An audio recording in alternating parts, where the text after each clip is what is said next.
जय जगन्नाथ। 27 जून उड़ीसा जगन्नाथ पुरी से रथ यात्रा शुरू होकर गुंडीचा मंदिर तक जाएगा। ये महत्व श्रवण करेंगे। भारत के उड़ीसा राज्यों की पुरी क्षेत्र, जिसे पुरुषोत्तम पुरी, शंकर क्षेत्र, श्री क्षेत्र के नाम से भी जाना जाता है, भगवान श्री जगन्नाथ जी की मुख्य लीला भूमि है।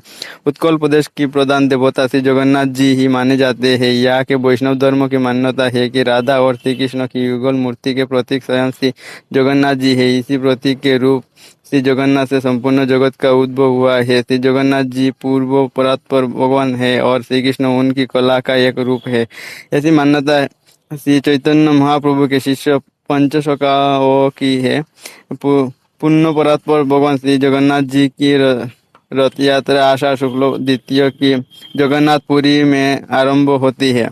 गुंडीचा मंदिर को गुंडीचा बाड़ी भी कहते हैं। ये भगवान का जन्म स्थान है। इसी मंदिर के बारे में पौराणिक मान्यता है कि यहीं पर देव शिल्पी विश्वकर्मा ने भगवान जगन्नाथ, बलभद्र और देवी की प्रतिमाओं का निर्माण किया था। पर्यटक और धार्मिक महत्व। इस स्थान का धार्मिक महत्व जगन्नाथ का मंदिर है। शास्त्रों और पुराणों में भी रथ यात्रा के महत्व के स्वीकार किया गया है। स्कंद पुराण में स्पष्ट कहा गया है कि रथ यात्रा में जो व्यक्ति श्री जगन्नाथ जी के नाम का कीर्तन करता हुआ गुंडीचा नगर तक जाता है, वह पुनर्जन्म से मुक्त हो जाते हैं। जो व्यक्ति श्री जगन्नाथ जी का दर्शन करते हुए, प्रणाम करते हुए मार्ग की धूल कीचड़ आदि से लौट कर जाते हैं, वे सीधे भगवान श्री विष्णु के उत्तम धाम की जाते हैं। जो व्यक्ति गुंडीचा मंडप में रथ पर विराजमान श्री कृष्ण, बलराम और सुभद्रा देवी के दर्शन दक्षिण दिशा की ओर जाते हुए करते हैं, वे मोक्ष की प्राप्ति होते हैं। रथ यात्रा एक ऐसा पर्व है जिसमें भगवान जगन्नाथ चलकर जनता के बीच आते हैं और उनके सुख दुख में सहभागी होते हैं। सब मनीषा मोर प्रजा, सब मनुष्य मेरी प्रजा है, ये उनके उदार है। भगवान जगन्नाथ तो पुरुषोत्तम है। उनमें श्री राम, श्री कृष्ण, अद्वैत का ब्रह्म समाहित है। उनके अनेक नाम है। वे पतित पावन है, महाप्रसाद का गौरव। रथ यात्रा में सबसे आगे तालध्वज पर श्री बलराम, उनके पीछे पद्मध्वज रथ पर माता सुभद्रा व सुदर्शन चक्र और अंत में गरुड़ध्वज पर या नंदीघोष नाम के रथ पर श्री जगन्नाथ जी सबसे पीछे चलते हैं। तालध्वज रथ का उच्चता है 43 फीट, चौड़ा है 33 फीट और उसमें 14 पहिया लगे रहते हैं। बलभद्र जी का रथ तालध्वज और सुभद्रा जी का रथ को देवदलन जगन्नाथ जी के रथ से कुछ छूटे हैं। संध्या तक से तीनों ही रथ मंदिर में जा पहुंचते हैं। अगले ही दिन भगवान रथ से उतरकर मंदिर में प्रवेश करते हैं और 7 दिन वहीं रहते हैं। गुंडीचा मंदिर में इन 9 दिनों में श्री जगन्नाथ जी के दर्शन को आड़प दर्शन कहा जाता है। श्री जगन्नाथ जी के प्रसाद को महाप्रसाद माना जाता है, जबकि अन्य तीर्थों के प्रसाद को सामान्य प्रसाद ही कहा जाता है। श्री जगन्नाथ जी के प्रसाद को महाप्रसाद का स्वरूप महाप्रभु वल्लभाचार्य जी के द्वारा मिला है। कहते हैं कि महाप्रभु वल्लभाचार्य की निष्ठा की परीक्षा लेने के लिए उनके एकादशी व्रत के दिन पूरी पहुंचने पर मंदिर में ही किसी ने प्रसाद दे दिया। महाप्रभु ने प्रसाद हाथ में लेकर स्तवन करते हुए दिन के बाद रात्रि भी बिता दी। अगले दिन द्वादशी को स्तवन की समाप्ति पर उस प्रसाद को ग्रहण किया और उस प्रसाद को महाप्रसाद का गौरव प्राप्त हुआ। नारियल, लाई, गजामुग और मालपुआ का प्रसाद विशेष रूप से इस दिन मिलता है।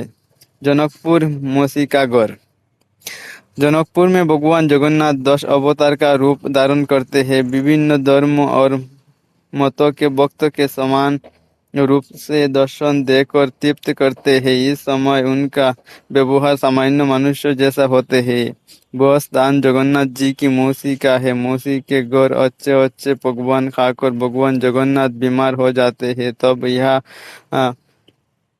पत्तों का भोग लगाया जाते हैं, जिससे भगवान शीघ्र ठीक हो जाते हैं। रथ यात्रा के तीसरे दिन पंचमी की लक्ष्मी जी भगवान जगन्नाथ को ढूंढते यहाँ आती है। तब द्वैतापति दरवाजा बंद कर देती है, जिससे लक्ष्मी जी नाराज होकर रथ का पहिया तोड़ देती है। और हेरा गहरी शाहीपुरी का एक मोहल्ला, यहाँ लक्ष्मी जी का मंदिर है, वहाँ लूट जाती है। बाद में भगवान जगन्नाथ लक्ष्मी जी को मनाने जाते हैं, उसमें क्षमा मांगकर उन्हें अनेक प्रकार के उपहार देकर उन्हें प्रसन्न करने की कोशिश करते हैं। इस आयोजन में एक और द्वैताधिपति भगवान जगन्नाथ की भूमिका में संवाद बोलती है, तो दूसरी ओर देवदासी लक्ष्मी जी की भूमिका में संवाद करती है। लोगों की अपार भीड़ इस मनोबल के संवाद को सुनकर खुशी से झूम उठती है। से सारा आकाश जय श्री जगन्नाथ के नारे से गूंज उठता है। श्री लक्ष्मी जी को भगवान जगन्नाथ के द्वारा मना लिया जाने को विजय का प्रतीक मानकर इस दिन को विजयादशमी और वापसी को बहुदोड़ी गुच्चा कहा जाता है। रथ यात्रा में पारंपरिक सद सद्भाव, संस्कृति, एकता और धार्मिकता, सहिष्णुता का अद्भुत मान्यता देखने को मिलता है। देवर्षि नारद को वरदान। श्री जगन्नाथ जी की रथ यात्रा में भगवान श्री कृष्ण के साथ राधा या रुक्मणी नहीं होती, बल्कि बलराम और सुभद्रा होते हैं। उसकी कथा कुछ इस प्रकार प्रचलित है। द्वारिका में श्री कृष्ण रुक्मिणी आदि राजमहिषियों के साथ शयन करते हुए एक रात निद्रा में अचानक राधे राधे बोल पड़े। महारानियों को आश्चर्य हुआ। जागने पर श्री कृष्ण ने अपने मनोभाव प्रकट नहीं होने दिया, लेकिन रुक्मिणी ने अन्य रानियों से वार्ता की कि सुनते हो, वृंदावन में राधा नाम की गुप्त कुमारी है, जिसको प्रभु ने हम सब की इतनी सेवा निष्ठा भक्ति के बाद भी नहीं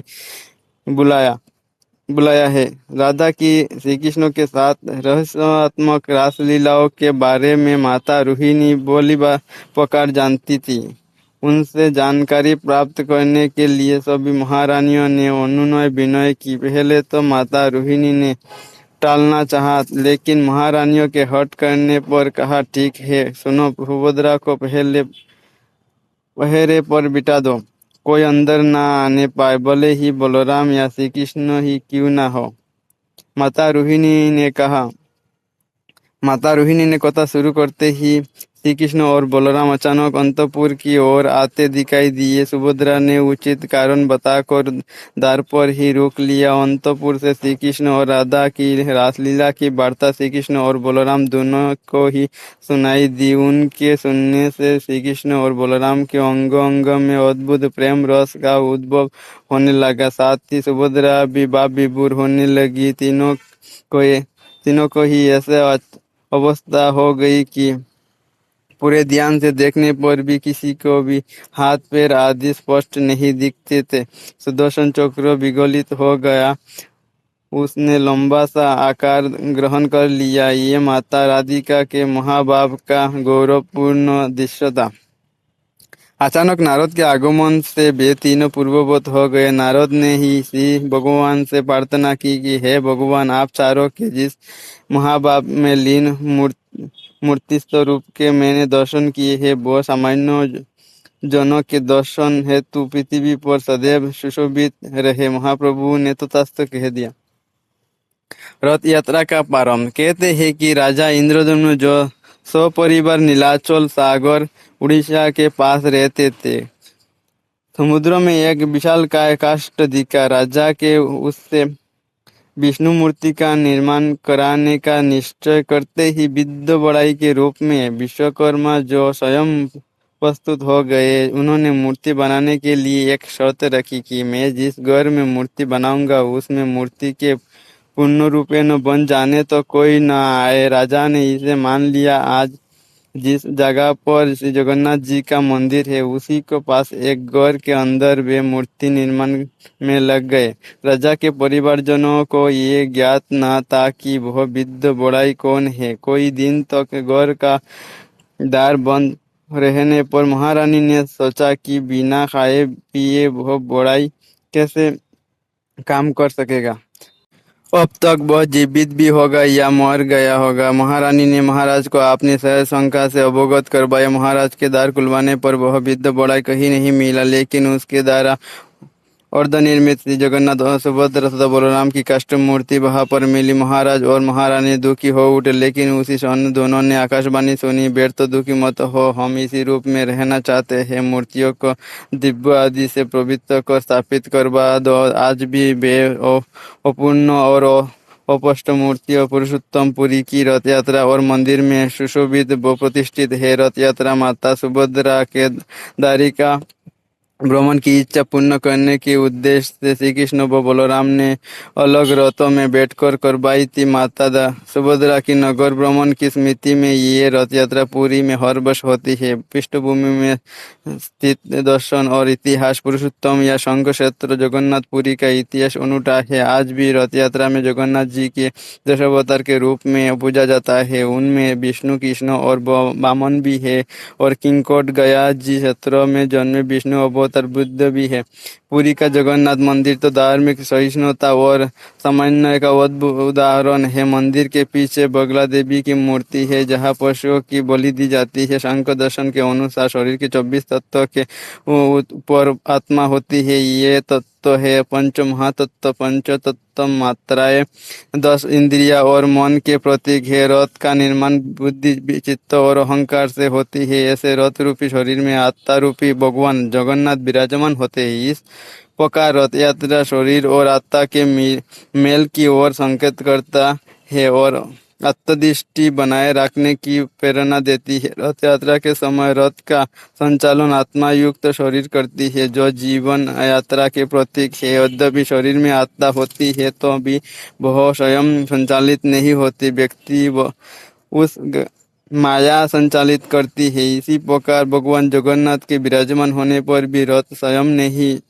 चलता, व्यक्ति उसे खींचने के लिए लोक शक्ति की आवश्यकता होती है। संपूर्ण भारत में वर्षभर होने वाले प्रमुख पर्वों की ही तरह पुरी का रथ यात्रा का पर्व भी महत्वपूर्ण है। पुरी का प्रधान पर्व होते हुए भी ये रथ यात्रा पूरे भारतवर्ष में लगभग सभी नगरों में श्रद्धा और प्रेम के साथ मनाया जाता है। जो लोग पुरी की रथ यात्रा में नहीं सम्मिलित हो पाते, वे अपने नगर की रथ यात्रा में अवश्य शामिल होते हैं, परंतु तीर्थ दर्शन फल पुरुषोत्तम क्षेत्र पुरी में ही संभव है।